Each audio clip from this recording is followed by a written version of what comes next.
Hello Haldwani 91.2 FM के सभी श्रोताओं को मेरा नमस्कार। मैं हूं डॉक्टर पूजा भट्ट, विश्वविद्यालय के गृह विज्ञान विभाग से। आप मुझे सुन रहे हैं हेलो हल्द्वानी पर। साथियों, आप सभी जानते हैं कि अभी हम मना रहे हैं न्यूट्रिशन वीक। तो इसी में आज मैं आपके सामने शेयर करना चाहती हूं कि किस प्रकार से आपातकालीन स्थितियों में भोजन होना चाहिए।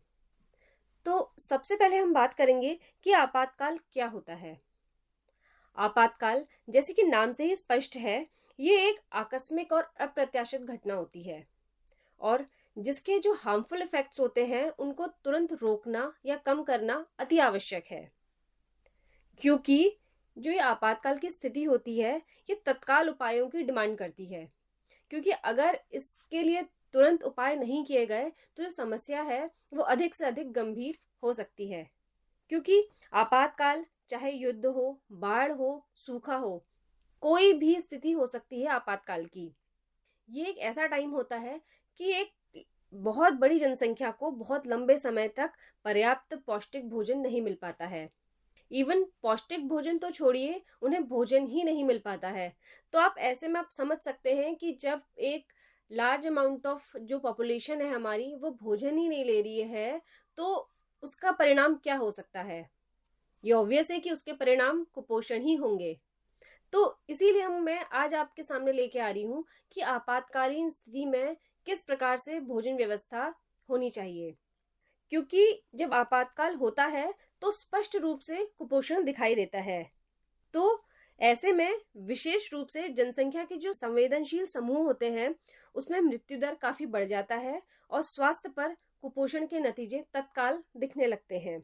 इसमें ऐसा होता है कि जो बाल मृत्यु दर है वो लगभग 45% तक बढ़ जाती है और जो खराब पोषण है उसके द्वारा उच्च मातृ मृत्यु दर तथा गर्भावस्था के खराब परिणामों भी दिखने को मिलते हैं। तो जैसा कि मैंने बताया कि हम बात कर रहे हैं कि आपातकालीन स्थिति में क्या पोषण होना चाहिए, तो पहले हम बात करते हैं कि आपातकाल कितने प्रकार का हो सकता है। देखिए साथियों, क्या होता है कि आपातकाल को हम दो कैटेगरीज में डिवाइड कर लेते हैं। एक तो होता है गंभीर आपातकाल, यानी लाउड इमरजेंसीज। ये बहुत ही बड़ी इमरजेंसीज होती हैं और ये इतनी गंभीर आपदाएं होती हैं जैसे कि युद्ध हो गया, और इसके लिए काफी अंतर्राष्ट्रीय प्रचार और बड़े पैमानों पर मानवीय प्रतिक्रियाएं देखने को मिलती हैं। तो जब इस प्रकार की जो आपातकाल आता है तो इस पे जितने भी नेशनल इंटरनेशनल जितने भी जो ग्रुप्स होते हैं, ऑर्गेनाइजेशन होते हैं, वो इसके लिए काम करने में लग जाते हैं। दूसरा होता है मूक आपातकाल, यानी साइलेंट इमरजेंसीज। इसके अंतर्गत वो आपदाएं आती हैं, इस प्रकार की आपदाओं पे जनरली जो इंटरनेशनल एजेंसीज हैं उनका ध्यान उतना ज्यादा नहीं जाता है और इसलिए इस प्रकार की आपदाओं में जो मानवीय प्रतिक्रियाएं होती हैं वो थोड़ी कम प्राप्त होती हैं। लेकिन जो दोनों ही प्रकार की जो इमरजेंसीज हैं उसका डायरेक्ट इफेक्ट आप न्यूट्रिशन पे देख सकते हैं।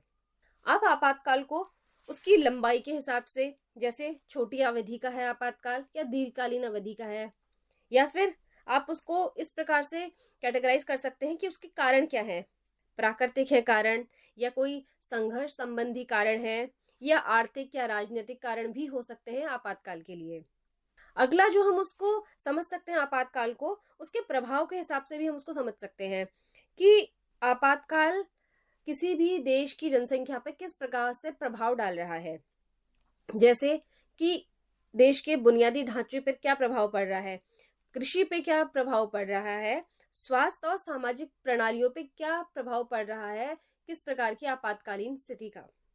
फिर आप समझ सकते हैं कि प्रभावित जो समूह है उसके हिसाब से भी आप आपातकालीन स्थिति को समझ सकते हैं कि जो समूह है वो आंतरिक रूप से विस्थापित व्यक्ति है, या कोई शरणार्थी है, या फिर वो एक स्टिल पॉपुलेशन है देश की। और जो एक और कैटेगरी में शेयर करना चाहूंगी वह है मानवीय प्रतिक्रिया। जैसे किस प्रकार की आपदा पे किस प्रकार के रिएक्शंस मिल रहे हैं हमें नेशनल लेवल पे या फिर इंटरनेशनल लेवल पे।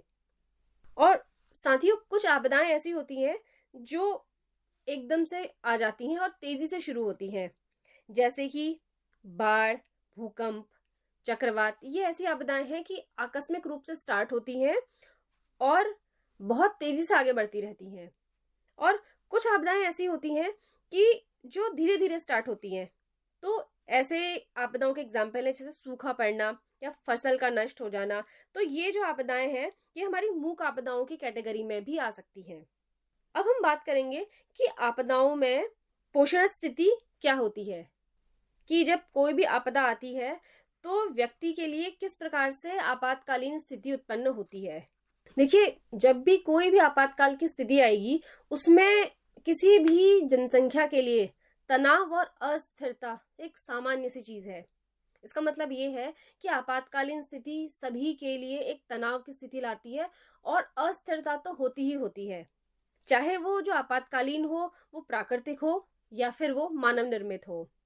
तो ये दो उसकी जो विशेषताएं हैं वो मुख्य हैं। और मैं ये बताना चाहूंगी कि आपातकालीन चाहे कोई भी हो, हर आपातकालीन जो स्थिति होती है वो अपने आप में विशिष्ट होती है और काफी चुनौतीपूर्ण होती है। तो ऐसे में क्या होता है कि आपातकालीन स्थिति में कुछ पोषण संबंधी बदलाव होते हैं, जिससे क्या होता है किसी भी व्यक्ति के या देश की जनसंख्या की जो स्थिति है उस पर प्रभाव पड़ता है। तो ऐसी जो आपातकाल की स्थिति है वो किसी भी व्यक्ति के जीवन पे किस प्रकार से प्रभाव डालती हैं, हम उस पर बात करते हैं। देखिए, क्या होता है कि जैसे माना आपातकालीन स्थिति आ गई है तो व्यक्ति की आजीविका की जो रणनीतियां हैं उसमें परिवर्तन हो जाएगा, क्योंकि मैंने बताया कि अस्थिरता होती है।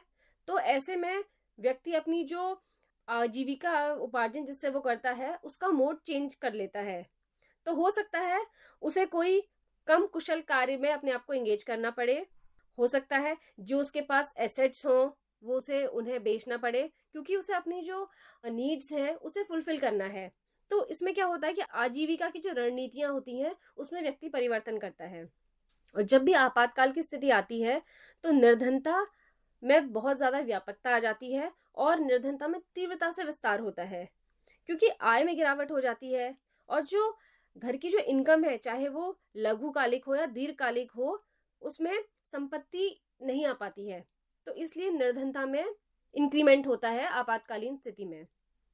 तीसरा क्या होता है कि कोई भी व्यक्ति है वो जो प्रधान खाद्य पदार्थ है उसकी उपलब्धता नहीं हो पाती है उसके लिए, क्योंकि मैंने आपको बताया कि व्यक्ति के लिए भोजन पाना ही इतना मुश्किल हो जाता है कि वो पौष्टिक पदार्थ तो कहीं से पा पाएगा अपने लिए। तो इसलिए जो प्रधान खाद्य पदार्थ है वहां तक भी जो जनसंख्या है उसकी पहुंच नहीं हो पाती है, क्योंकि उत्पादन नहीं हो पाता है, व्यापार बाधित हो जाता है और संसाधन भी नष्ट हो जाते हैं, जिसके फलस्वरूप आपको उपलब्धता में कमी देखने को मिलती है।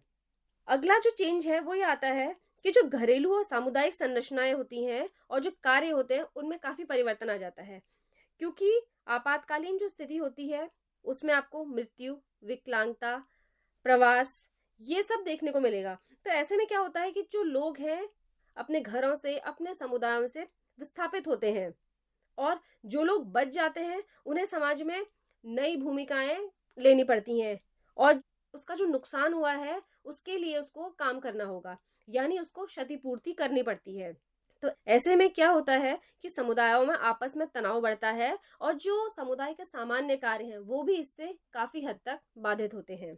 और जो उसका अगला जो इफेक्ट है वो आपको ये देखने को मिलता है कि मृत्यु दर बहुत ज्यादा बढ़ जाती है और विकलांगता के लिए भी संवेदनशीलता में काफी वृद्धि हो जाती है। अब हम बात करेंगे कि आपदाओं में कुपोषण कैसे होता है। देखिए, जैसे मैंने आपको बताया कि आपातकालीन स्थिति जब भी आ रही है तो व्यक्ति के जो लाइफ है उसमें पूरी ही तरीके से इम्बैलेंस आ जाता है। तो ऐसी स्थिति में गंभीर या फिर मध्यम प्रकार का कुपोषण आपको देखने को मिल सकता है और यदि कुपोषण तीव्र हो तो उससे मृत्यु दर बढ़ता है। आपात स्थितियों में जो सूक्ष्म पोषक तत्व हैं उनकी कमी आम बात है, क्योंकि जो लोग होते हैं वो विशेष रूप से जो सहायता प्राप्त भोजन होता है उसी पे निर्भर होते हैं। तो ऐसे में वो बहुत सारे जो पोषक तत्व हैं उनसे वंचित रहते हैं और जो मेन इसमें जो पोषक तत्व है वो विटामिन ए जो लोगों को नहीं मिल पाता है, क्योंकि व्यक्ति की विटामिन ए युक्त खाद्य पदार्थों तक पहुंच कम हो जाती है और उचित भोजन समर्थन के बिना जो शरीर में जो भंडार होता है विटामिन ए का वो भी धीरे धीरे कम होने लगता है। क्योंकि आपको पता है कि आपातकालीन स्थिति में लोग ज्यादातर भीड़ भाड़ वाले आश्रयों में रहते हैं या फिर जो जनसंख्या होती है वो विस्थापित रूप से रहती है।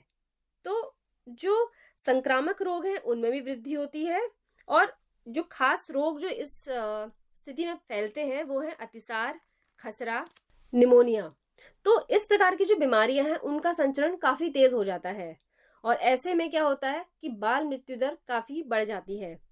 तो ऐसे में महामारी विज्ञान के अध्ययनों से हमें संकेत मिलता है कि जो विटामिन ए की जो कमी हो रही है, और खासकर बच्चों में, उसकी वजह से बच्चों में दस्त या फिर खसरा से जुड़ी जितनी भी घटनाएं हैं उनमें काफी वृद्धि हो जाती है। तो इसे रोकने के लिए सुनिश्चित किया जाना आवश्यक है कि वो क्षेत्र जहाँ छोटे बच्चे हैं वहाँ विटामिन ए का जो सेवन हो वो अपर्याप्त ना हो। वहां पर स्तनपान, आहारीय सुविधा, भोजन के प्रबलीकरण और पूरक आहार के माध्यम से विटामिन ए दिया जाना चाहिए, ताकि इस प्रकार के रोगों को रोका जा सके।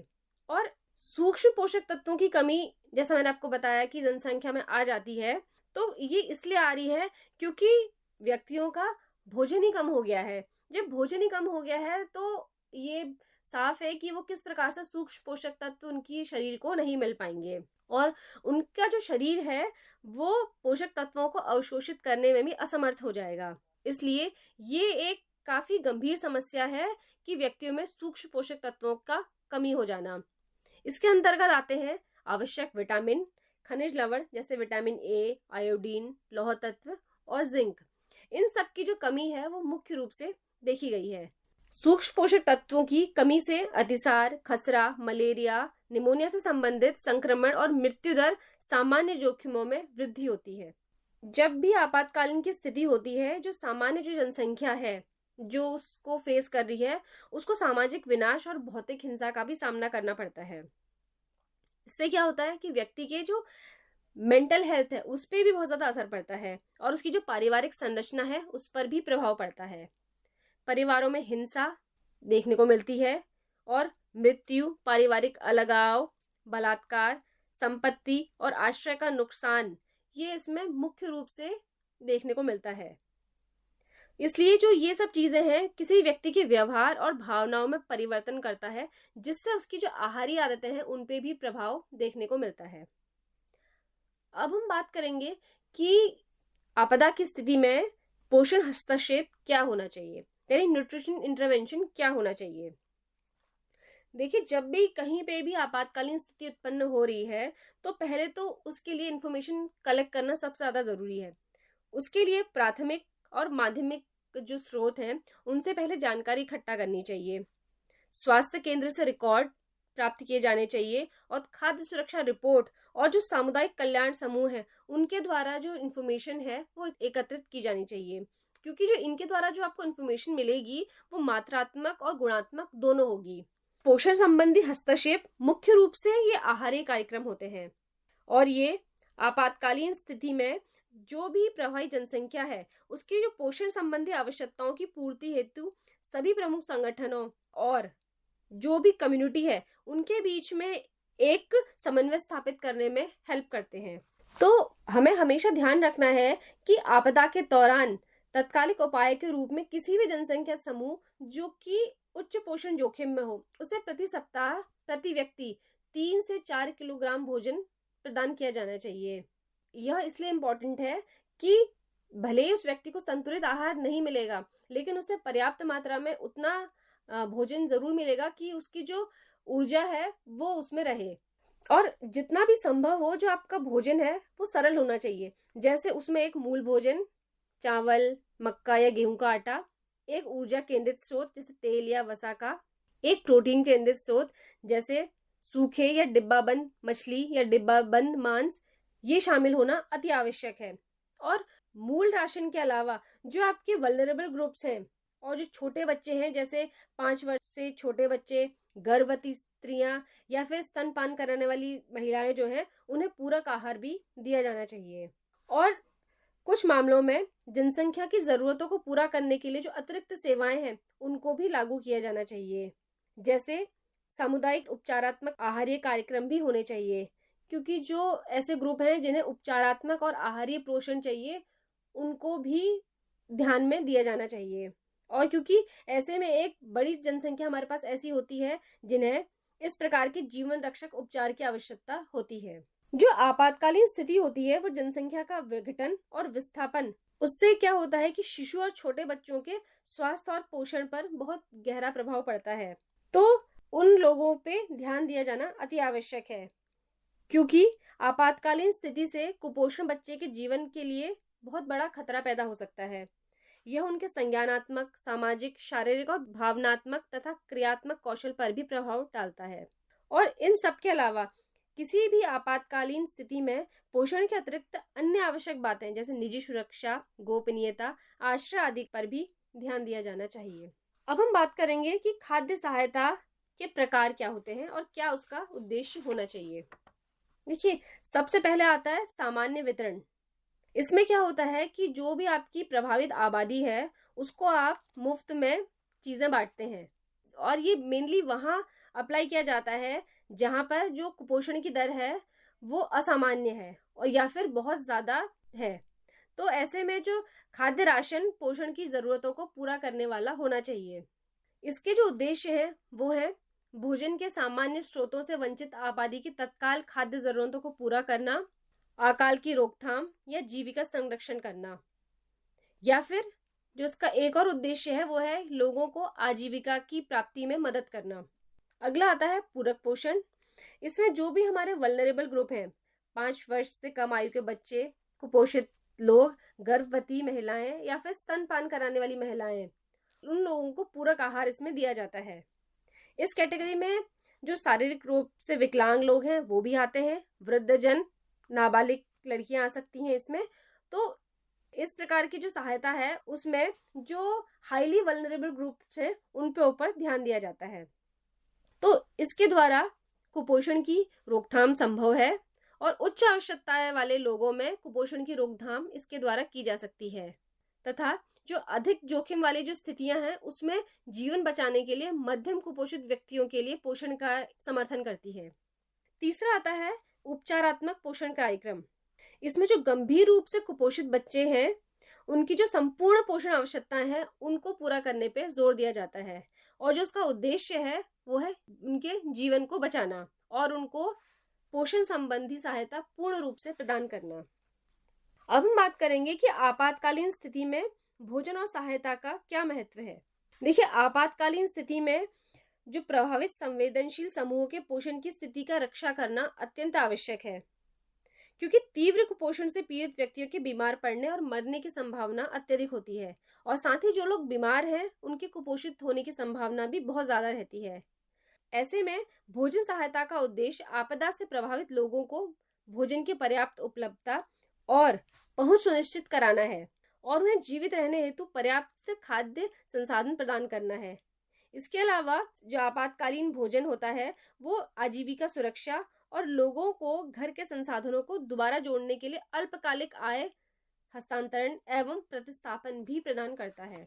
अब हम बात करेंगे कि आपातकालीन स्थिति में जो खाद्य सहायता कार्यक्रम है उनकी प्राथमिकताएं क्या होनी चाहिए। तो सबसे पहले जहां पे तत्काल आवश्यकता हो वहां पे तुरंत भोजन प्रदान करना। दूसरा आता है प्रभावित जनसंख्या के लिए जो जनसांख्यिकीय विशेषताएं हैं उनको ध्यान में रखते हुए खाद्य जरूरतों का प्रारंभिक अनुमान लगाना। तीसरा है खाद्य स्टॉक को मेंटेन करना।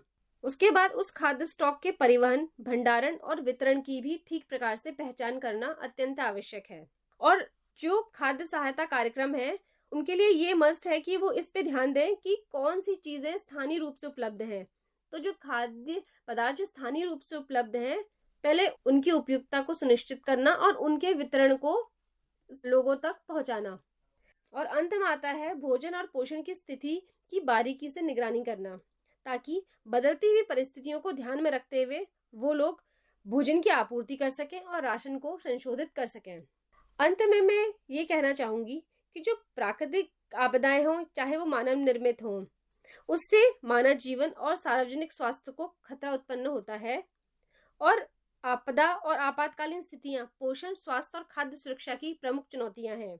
और वास्तव में जो आपदाएं कुपोषण, संक्रमण और खराब स्वास्थ्य के दुष्चक्र को शुरू करती हैं, जिस कारण समाज में रोगों का बोझ बढ़ जाता है और कुपोषित व्यक्तियों को कई बार आपदा के कारण जो और फैलने वाली बीमारियां होती हैं उनका भी सामना करना पड़ता है। तो ऐसे में आपदा में लोगों को त्वरित भोजन प्रदान करने से ज्यादा इम्पोर्टेंट कुछ भी नहीं है। अतः पोषण संबंधी हस्तक्षेपों को प्रभावित करने वाले आपातकालीन प्रबंधन के लिए एक व्यापक दृष्टिकोण के अभिन्न अंग के रूप में देखा जाना चाहिए और चलाया जाना चाहिए। इसी के साथ मैं अपने इस व्याख्यान को यहीं पे समाप्त करती हूँ और आशा करती हूँ कि आज का ये व्याख्यान आपके लिए उपयोगी साबित हो। धन्यवाद।